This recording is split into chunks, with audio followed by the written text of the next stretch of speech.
Colon classification practical করতে গেলে প্রথমেই আমাকে 5 ফান্ডামেন্টাল ক্যাটাগরি সম্পর্কে একটা ধারণা থাকতে হবে।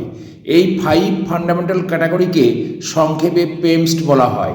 PMEAST, এগুলো প্রত্যেকটার আদ্যাক্ষর নিয়ে তৈরি করা হয়েছে। P for personality, M for matter, E for energy, space for type S, আর টাইম ফর টি। তাহলে এইবার আমরা তিনটেকে ভাগ করতে পারি ফান্ডামেন্টাল ক্যাটাগরি। এগুলো আমরা time, space, energy, matter, personality, এবং সিম্বল ফর দ্য ফ্যাসেট।